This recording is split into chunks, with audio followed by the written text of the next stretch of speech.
The tailed beasts are one of the most important pillars of the Naruto universe. Without them, the story simply wouldn't work. From the balance of power between nations to the Eye of the Moon Plan itself, nearly every major conflict in the series depends on these creatures existing. They're iconic. I mean, we all love the bijū song. But here's the real question. How many fans actually know where these beasts come from? Because as legendary as the tailed beasts are, their origins don't begin in the Naruto universe.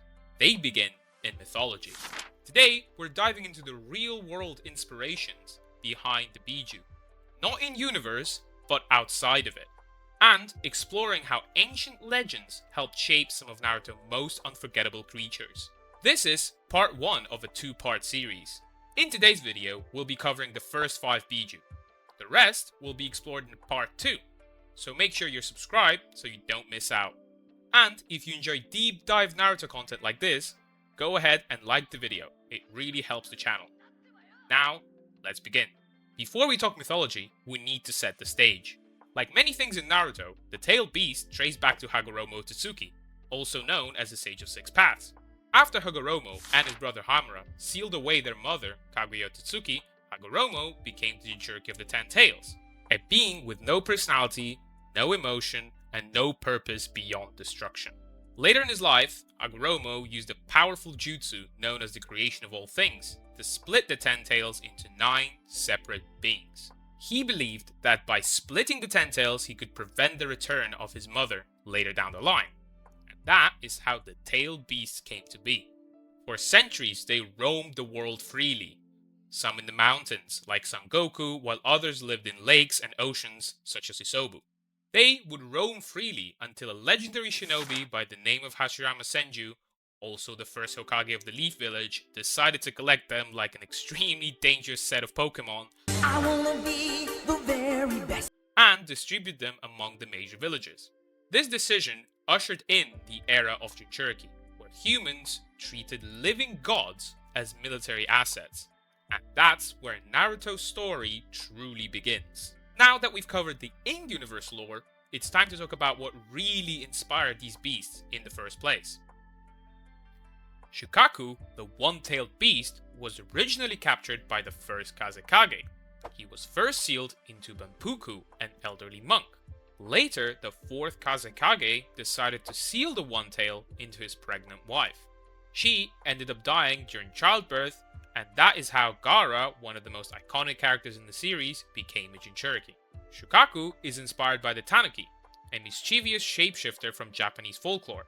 Unlike purely evil yōkai, Tanuki are chaotic tricksters. They can be generous or destructive, depending entirely on how they're treated. One of the most famous stories tells of a Tanuki captured and forced to live in a tea kettle, somewhere we later see Shukaku sealed in Boruto. Unsurprisingly, chaos follows. Moral of the story? Don't imprison magical raccoon dogs. In folklore, Tanuki exist between the natural and the supernatural worlds. They use shapeshifting to disguise themselves as monks, travelers, or everyday objects, often with results that are more confusing than convincing. Many Tanuki legends follow the same theme. Confinement leads to chaos. When trapped or exploited, Tanuki were blamed for sandstorms, hallucinations, and madness. This directly relates to Shukaku. His volatile personality, sand manipulation, and violent outbursts mirror Tanuki folklore almost perfectly. Shukaku isn't evil by nature, he's reacting to imprisonment. That connection becomes painfully clear when we bring Gaara into the equation. Becoming a Jinchūriki before he was even born and treated as a weapon by both the village and his own father, Gaara grows up isolated and feared. As Gaara suffers, Shukaku becomes more hostile. When Gaara later finds empathy and purpose, Shukaku's aggression fades. Through Shukaku and Gaara, Naruto preserves the Tanuki's core message. Power isn't evil by nature, but beings forced into cages will always fight back. If Shukaku represents chaotic resentment, the Two Tails shows us something colder and far more personal. Matatabi, the two-tailed beast, is inspired by the Nekomata, a yokai that begins life as an ordinary cat. According to folklore, when a cat lives long enough or is mistreated, its tail splits in two, marking its transformation into something supernatural. Nekomata are associated with blue, ghostly flames, death, and vengeance. Unlike playful tricksters like Tanuki, they are intelligent and deliberate. They remember and they retaliate. That influence is impossible to miss. Matatabi's feline form, twin tails, and blue chakra flames directly echo these legends. But more importantly, so does her personality. She's calm, composed, and controlled, but still dangerous, and not chaotic. This theme continues through her jinchūriki. Yugito maintains a cooperative and calm relationship with Matatabi, suggesting mutual respect rather than fear. In folklore, Nekomata become dangerous through neglect. As we can see, Matatabi represents a quieter warning compared to Shukaku. In her case, resentment doesn't come from nowhere, it's earned. Now we move from fire to water.